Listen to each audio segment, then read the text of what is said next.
16 साल की उम्र में ही मेरी माँ का ब्याह हो चुका था। जैसा ससुराल माँ ने चाहा था उन्हें वैसा ही मिला था। सब कुछ मन मुताबिक। अपनी गृहस्थी में माँ अच्छी तरह से बस चुकी थी। और फिर धीरे धीरे हम तीनों भाई बहन जन्म ले चुके थे। माँ एकदम पुराने ख्यालों की और रूढ़िवादी महिला थी। उन्हें यह मॉडर्न ज़माना बिल्कुल पसंद नहीं था। हम तीनों बच्चों को भी माँ अपने विचारों के रंग में रंग देना चाहती थी, परंतु हमारे पापा पढ़े लिखे और उच्च विचार के थे। उन्हें इस नए ज़माने की नए रंग ढंग से कोई दिक्कत नहीं था। दिक्कत था तो सिर्फ माँ को। इसलिए बड़े होने के साथ साथ स्कूल और कॉलेज जाकर नई विचारधाराओं की आवश्यकता समझने वाले हम तीनों बच्चे जब माँ का विरोध करते तो पापा हमेशा हमारे पक्ष में ही खड़े हो जाते। माँ जब कहती तुम हमेशा गलत बात पर बच्चों को समझाने की बजाय मुझे ही समझाने लग जाते हो, तो पापा उन्हें समझाने लगते हैं। उर्मिला, हमारा ज़माना और था। तब मनोरंजन के इतने साधन नहीं थे। हम घर के बड़े बूढ़ों को बिना बताए घर से बाहर नहीं जा सकते थे। समय से घर लौटने को बाध्य थे। बहुत सी बातें ऐसी थी जिनका हम चाह कर भी विरोध नहीं कर पाते थे। इसीलिए समय की मांग है कि बच्चों को अपने हिसाब से चलाने के बजाय उन्हें अपने हिसाब से जीवन जीने दूं। पापा की बातें सुनकर माँ भुनभुना कर रह जाती, क्योंकि उनके दिमाग में तो सारी पुरानी रूढ़िवादिता से भरी बातें ही थीं, जिन्हें उनका मन मस्तिष्क बाहर निकालने को तैयार ही नहीं होता था। इसीलिए वो धीरज के लिए अपनी सहेली वंदना की लड़की मधु को बहू बनाकर इस घर में लाने का सपना संजोए बैठी थी। वंदना आंटी से उन्होंने पक्का वादा करते हुए कह दिया था, अब मधु शादी के लायक हो रही है तो मैं उसे अपने घर की बहू बनाकर अवश्य लाऊंगी। मेरे धीरज के लिए इससे अच्छा कोई मैच हो ही नहीं सकता। अलका दीदी की शादी के अवसर पर हल्दी की रस्म के समय भी जब वंदना आंटी ने एक बार फिर माँ का ध्यान इस बात की ओर यह कहकर दिलाया, वो देखो तुम्हारी छोटी बेटी नेहा के साथ सजी धजी मधु कितनी प्यारी लग रही है। बस उसकी शादी हो जाए तो मेरी चिंता दूर हो। पता नहीं तो इतनी फिक्र क्यों करती है। मेरा धीरज कहीं भागी थोड़े ही जा रहा है। बस वह फार्मेसी का कोर्स करके फार्मासिस्ट बनकर अपने पैरों पर खड़ा हो जाए तो फिर मैं तेरी प्यारी लड़की को अपनी बहू बनाकर ले आऊँगी, तो चिंता ना कर। माँ उन्हें हिम्मत देती। लेकिन फार्मेसी कोर्स के फाइनल ईयर के दौरान जब एक दिन हॉस्पिटल की पार्किंग में धीरज अपनी बाइक को पार्क करके मुड़ा ही था तो उसकी नज़र जेसिका पर पड़ी। जेसिका अपनी नर्स वाली ड्रेस में बहुत ही सुंदर और आकर्षक लग रही थी। अपनी एक्टिवा को तत्परता से स्टैंड में खड़ी करके वह धीरज पर एक नज़र डालती हुई हॉस्पिटल के एंट्रेंस गेट की ओर बढ़ी ही थी कि धीरज ने पीछे से आवाज़ लगाई, अरे मैडम, आप अपना पर्स एक्टिवा के हुक में लटकाए हुए छोड़े जा रही हैं। ओ थैंक्स, कहते हुए जेसिका ने वापस लौट कर अपना पर्स लिया और बोली, मुझे पहले ही देर हो गई थी। आज एक क्रिटिकल ओपन हार्ट सर्जरी में डॉक्टर की नर्स टीम का एक हिस्सा हूँ मैं। 10 मिनट लेट हो गई हूँ। ये बनारस का ट्रैफिक भी ना। वैसे मैं इस हॉस्पिटल की सिस्टर जेसिका। मैं धीरज। धीरज, जेसिका ने इस नाम को दोहराया, लेकिन उसके पास समय नहीं था जो वो और रुकती। सॉरी कहती हुई जेसिका अपना पर्स उठाए पलक झपकते ही हॉस्पिटल के अंदर दौड़ती चली गई। धीरज को लगा कि वह तो उतनी तेज दौड़ नहीं लगा पाया, लेकिन उसका दिल जरूर जेसिका के संग दौड़ पड़ा था। अचानक उसे बचपन के प्ले स्कूल में साथ पढ़ने वाली बारबी डॉल जैसी दिखने वाली जेसिका नाम की सुंदर सी नीली आंखों वाली क्रिश्चियन लड़की का ख्याल आ गया। इसकी भी तो आंखें नीली ही थी। कहीं ये वही जेसिका तो नहीं जो प्ले स्कूल के बाद किसी और स्कूल में पढ़ने चली गई थी। हॉस्पिटल की फार्मेसी में अपने प्रोजेक्ट रिपोर्ट की आवश्यक मेडिसिन रिलेटेड नोट्स लेकर धीरज वापस जाना चाहता था, पर उसके कदम न जाने क्यों हॉस्पिटल के क्रिटिकल केयर यूनिट के ऑपरेशन थिएटर की ओर मुड़ गए। ओटी के बाहर तेज लाल बल्ब जल रहा था। इसका मतलब था कि अंदर सघन ऑपरेशन चल रहा है। धीरज सोचने लगा कि इस समय जेसिका मुंह को मास्क से ढके हुए कैसी लग रही होगी। एक तरफ ऑपरेशन टेबल पर जिंदगी और मौत से जूझता बेहोश मरीज और दूसरी तरफ उसकी जान बचाने वाले डॉक्टर, हेल्पर और नर्सेस, जिसमें एक जेसिका भी। उस दिन ओटी के बाहर बस जेसिका की एक झलक पाने के लिए वह घंटों बैठा रहा और जेसिका से मिलकर ही रहा। जेसिका ने जब उससे पूछा कि तुम्हारा उस मरीज से क्या संबंध है, तो वह बोला, मेरा मरीज से कोई संबंध नहीं, पर हाँ, उस मरीज की जान बचाने वाली टीम के एक सदस्य से अवश्य आज मेरी जान पहचान हुई है और मैं उसी से संबंध बनाना चाहता हूँ। कौन है वह? वही जो मेरे सामने खड़ी है। ओह, लेकिन उसे संबंध बनाने में रुचि नहीं हो तो? तब तो मैं और भी रुचि लूँगा, ये जानने के लिए कि उसे रुचि क्यों नहीं है। जेसिका ने गौर से धीरज को देखा, फिर बोली, अभी तो तुम अपना मोबाइल नंबर दे जाओ और फिर जब मैं फ़ोन करूँगी तो उस स्पॉट पर मुझसे मिलने आ जाना। 2 दिन यूं ही बीत गए। चौथे दिन लैंडलाइन नंबर से फ़ोन आया। मैं जेसिका बोल रही हूँ, आज दोपहर 1 बजे लंच टाइम में मिलो। जैसे जल अपने लिए बहने का मार्ग खोज लेता है, ऐसे ही मजनू रूपी प्यार भी अपनी लैला खोज ही लेता है। धीरज को भी अपने बचपन की लैला मिल गई और दोनों का प्यार माँ बाप का डर और मजहब की सभी दीवारें लांघता हुआ कोर्ट मैरिज करके विवाह के बंधन में बंध गया। सबसे पहले यह खबर धीरज ने मेरे मोबाइल पर फ़ोन कर कर मुझे बताई। मैंने जब माँ को बताया तो वह मुझ पर ही बरस पड़ी। तू मुझे अब बता रही है, जब सब कुछ हो गया? मैं क्या करती माँ, मुझे भी तो अभी पता चला है। मम्मी का चीखना, बड़बड़ाना और जेसिका को कोसना शुरू हो गया। मुझे कॉलेज के लिए देर हो रही थी। माँ को ऐसी चीखती चिल्लाती हालत में छोड़कर मैं जा नहीं सकती थी।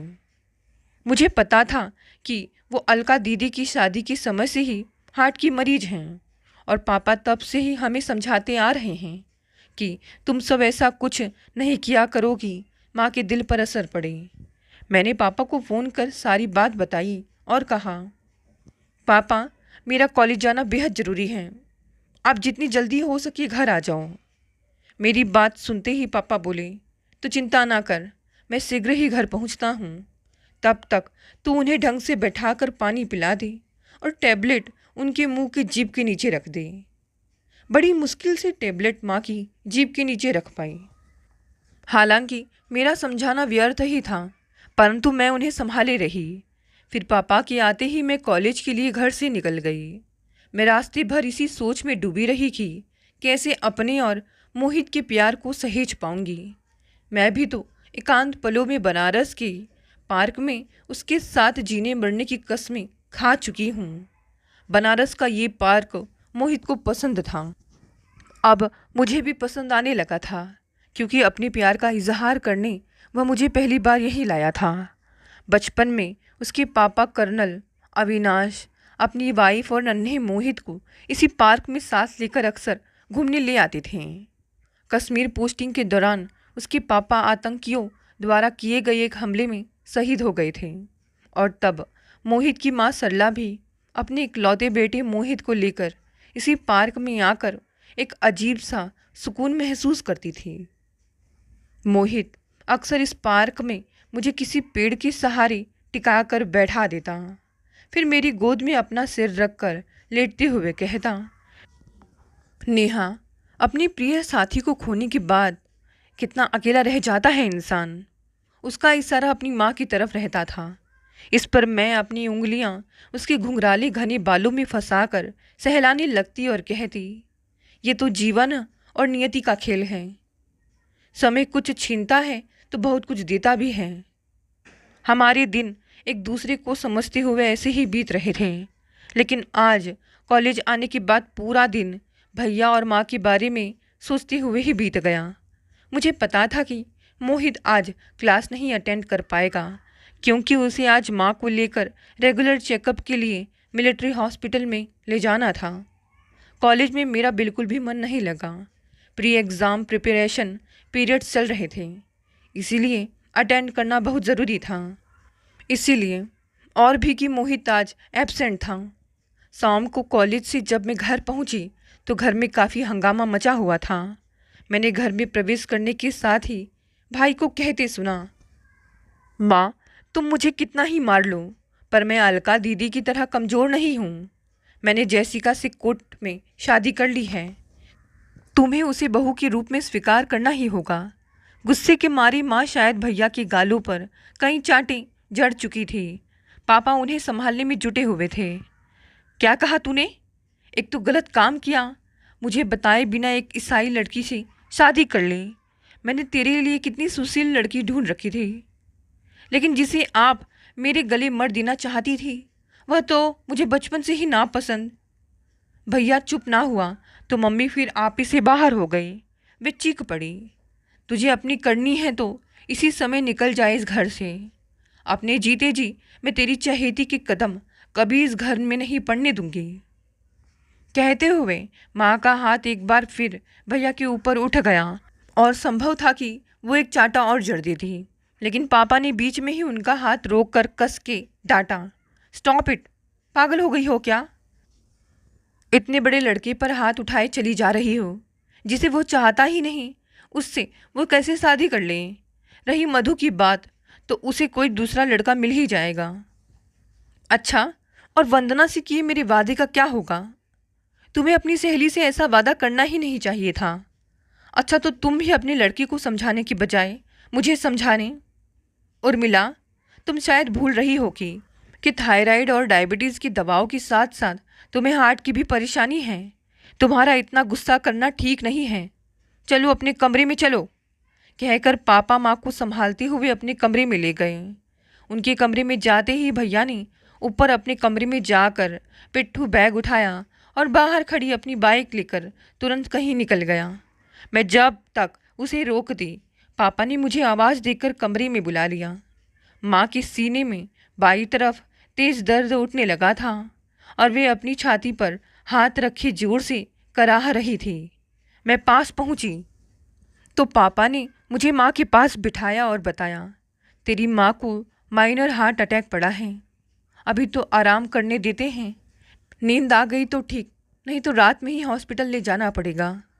तो धीरज को बुला कर ला, वह तो अपना बैग लेकर बाइक से कहीं चला गया है। ओह, पापा ने इतना ही कहा, फिर मुझसे बोले, अच्छा ऐसा कर, तू मेरे लिए एक कप कॉफ़ी बना कर लिया। पापा माँ को लेकर बहुत चिंतित हो गए थे। ऐसा दर्द माँ को दूसरी बार उठा था। इससे पहले भी उन्हें तब हॉस्पिटल में भर्ती कराया गया था जब गोद भराई की रस्म के बाद अलका दीदी अपनी सहेली के पति की डेथ पर माँ को बिना बताए मुझे साथ लेकर चली गई थी। और जब पता चला तो उन्होंने घर सिर पर उठा लिया था। तुझे पता है कि तूने कितना बड़ा अनर्थ कर डाला। एंगेजमेंट के बाद किसी के यहाँ गमी में जाना कितना बड़ा अपसुकून है।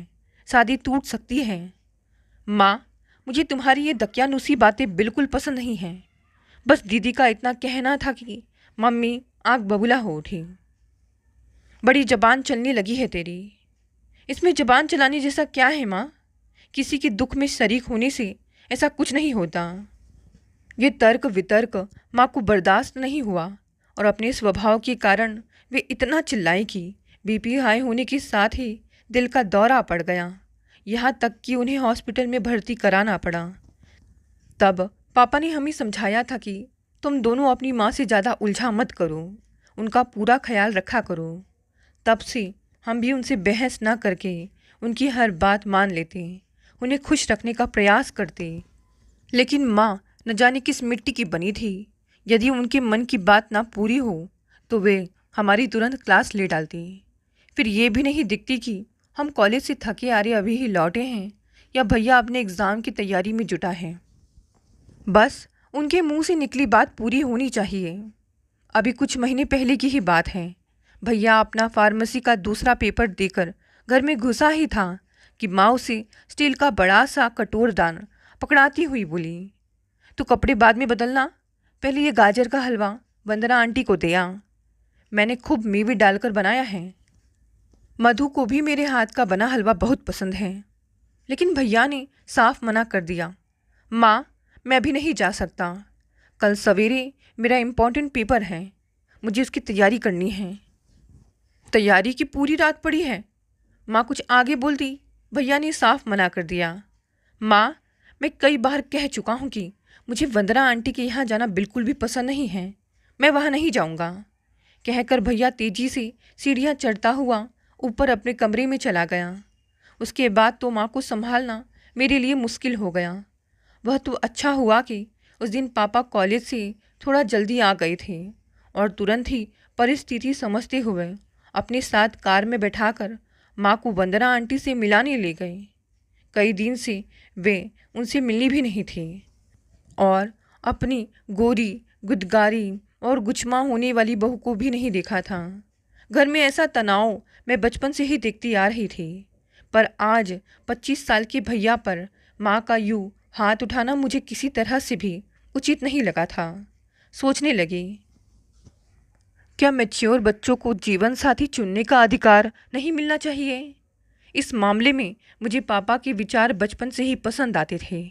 ऐसी स्थिति में वे अक्सर कह देते थे कि बेटे, माता पिता का फ़र्ज बच्चों को अच्छी शिक्षा और संस्कार देना है, और ऐसा इस जीवन में अगर हम कर सके तो बच्चे जो भी निर्णय लेंगे उनका गलत होने का प्रतिशत ना के बराबर होगा।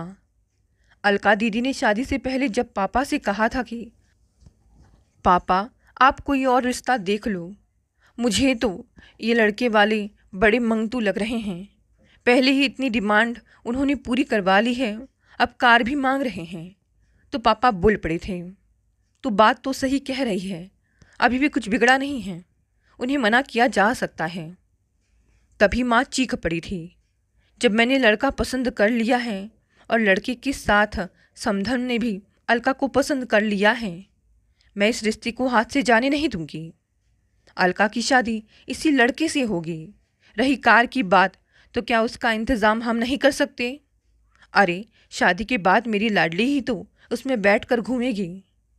आखिर माँ अलका की शादी वहीं करवा कर मानी। माँ को लगता था कि उन्होंने अपनी जिद से अलका की शादी की है, वह अपनी ससुराल में सुख से रह रही है। परंतु अलका दीदी के ससुराल की सुख सच्चाई से मैं पूरी तरह परिचित थी, क्योंकि दीदी से जब भी बात होती तो वह अक्सर अपनी व्यथा सुनाते हुए रो पड़ती। वे कहती, नेहा, इस घर में बड़ी भाभी को छोड़कर सब में अहंकार और घमंड इतना कूट कूट कर भरा है कि मन करता है कि इन सब की कुंडलियाँ भी किसी सुयोग्य पंडित से जचवाऊँ। बड़ी भाभी तो नीरज को टोक भी चुकी हैं। अभी अलका को कहीं घुमाने फिराने और पिक्चर दिखाने भी ले जाया करो। उसे केवल घर के काम में उलझाए रखना और बच्चे पैदा करने के लिए ही तो ब्याह कर लाया है। ऐसी बातें सुनकर मैं समझ जाती कि दीदी ससुराल में कितनी सुखी है। मम्मी के पास बैठे पापा को कॉफ़ी पकड़ाकर मैं ऊपर भैया वाले कमरे में पहुंची। भैया को कई बार फ़ोन मिलाया, पर उस रात घर पर पढ़ने में मेरा मन ना लगा, पर अभी तक बेसुध थी। मैंने पापा को खाना खिलाया, खुद भी खाया, फिर अपने कमरे में जाकर लेट गई। 4 साल पहले इसी कमरे में अलका दीदी के साथ बिताए बचपन से अब तब के समय को याद करते करते मैं सो गई। सवेरे माँ उठ गई थी, पर चेहरे पर उदासी और चुप्पी छाई हुई थी। मैं समझ गई कि माँ के होश में आने के बाद पापा उन्हें रात भर समझाते ही रहे होंगे। उन्होंने बता दिया होगा कि भैया घर छोड़कर चला गया है।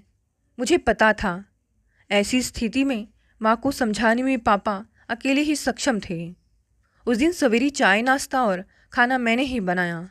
मम्मी की हालत स्थिर देख पापा ने मुझे पास बुलाया और पूछा, कॉलेज में कितने बजे से क्लासेस है तुम्हारे?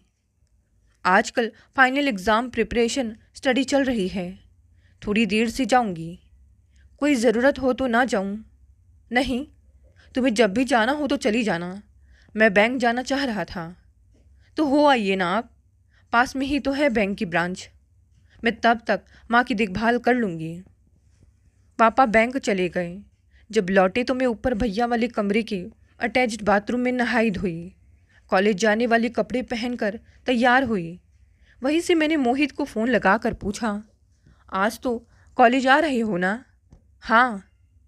अपने को ड्रेसिंग टेबल की लंबी आईने में कई एंगल से निहार कर खुले लेकिन सेट किए हुए बालों पर एक बार और कंघी फेरती हुई, पैरों में नई बेली पहनकर घर से बाहर निकलने से पहले मैं माँ के पास गई और पूछा, कैसा महसूस कर रही हो माँ? मैं अब बहुत अच्छा महसूस नहीं कर सकती। धीरज मुझको ऐसा धोखा देगा मैंने सपने में भी नहीं सोचा था। अब मैं अपनी सहेली वंदना को कौन सा मुंह दिखाऊंगी?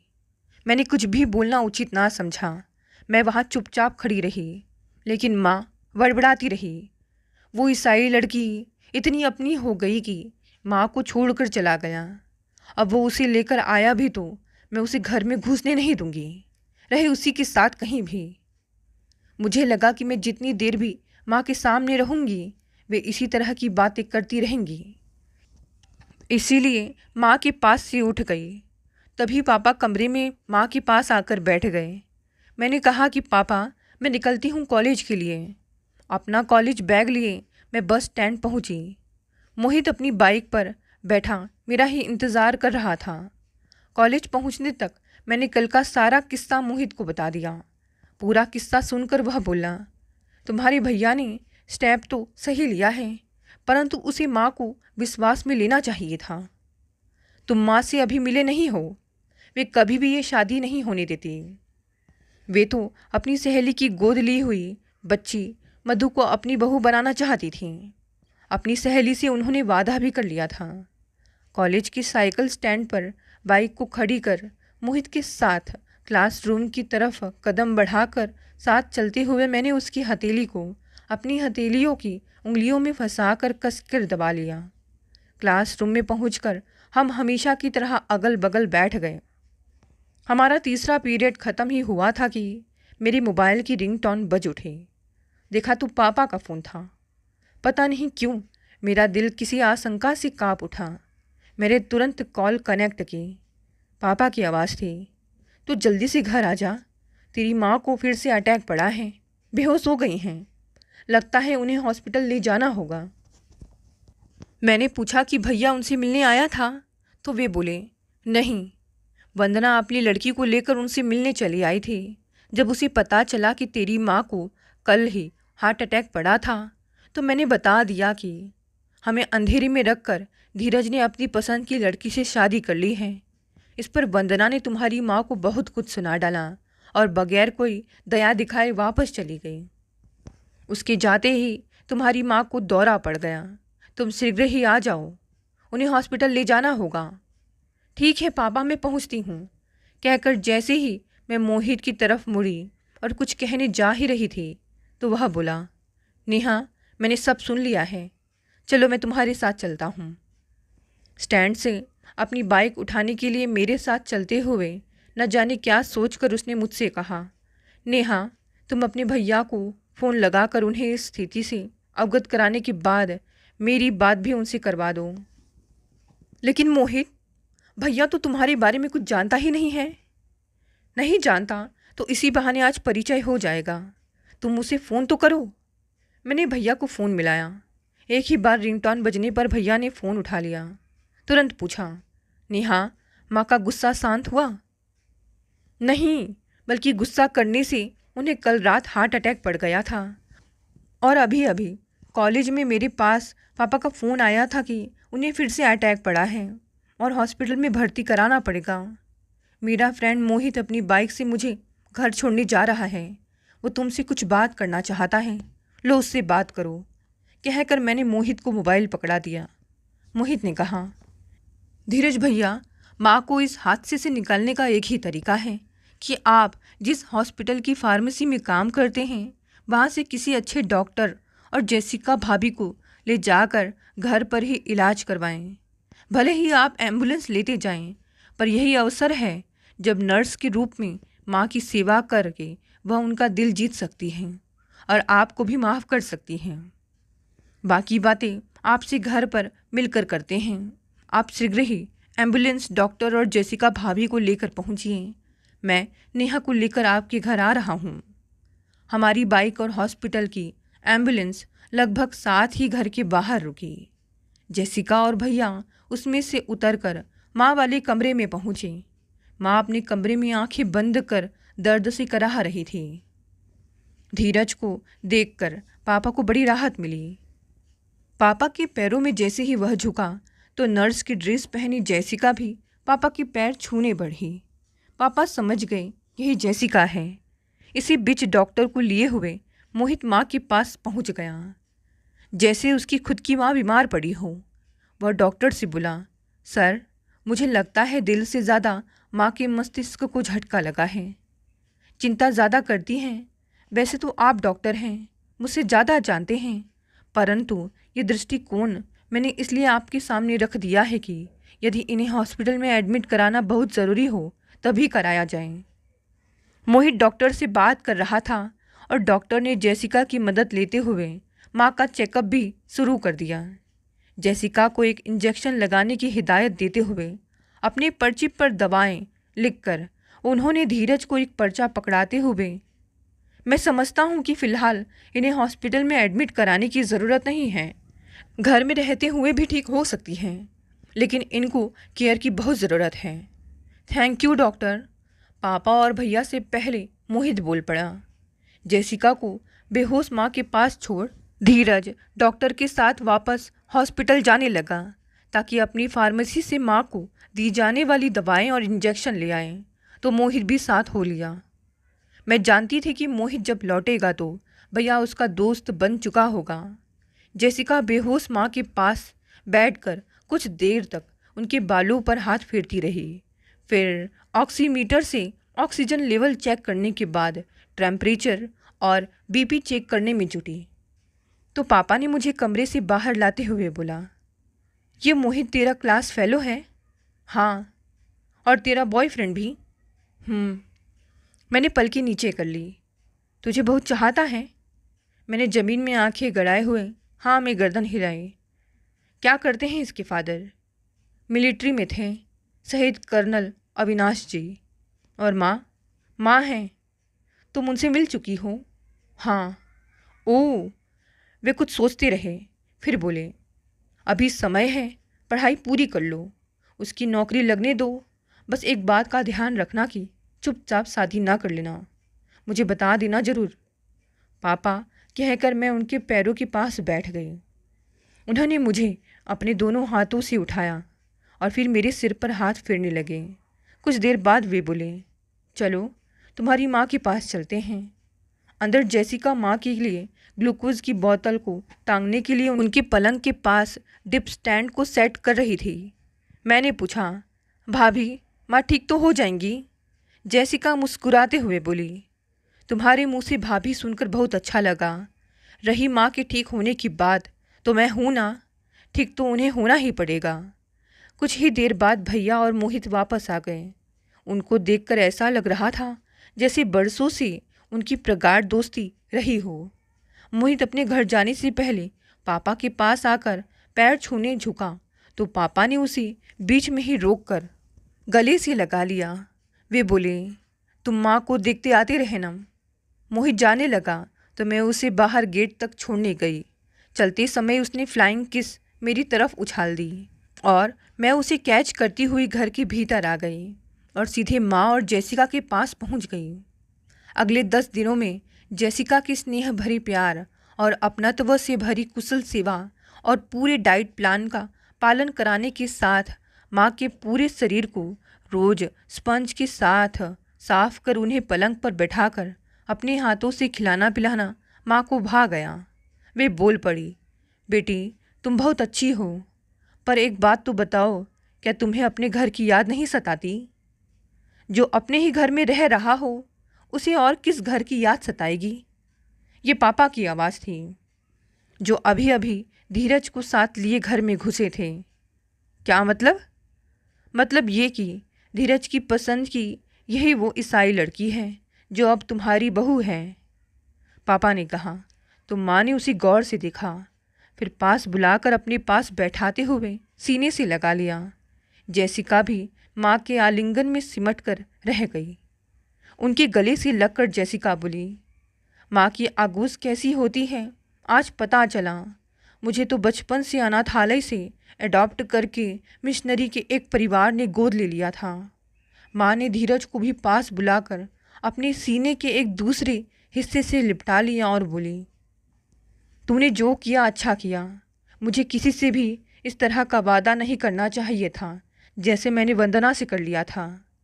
माँ, आप विश्वास रखिए, आपने अपनी सहेली से जो वादा किया था उसे मैं पूरा करूँगी। मधु के लिए लड़का पसंद करके उसकी बढ़िया सी शादी कराना अब मेरी जिम्मेदारी है। आप तो बस हंसिए और मुस्कुराइए। दोस्तों, ये कहानी यहीं समाप्त हो गई। कहानी पसंद आई तो इसे लाइक शेयर कमेंट करें। नए हैं तो चैनल को भी सब्सक्राइब कर लें।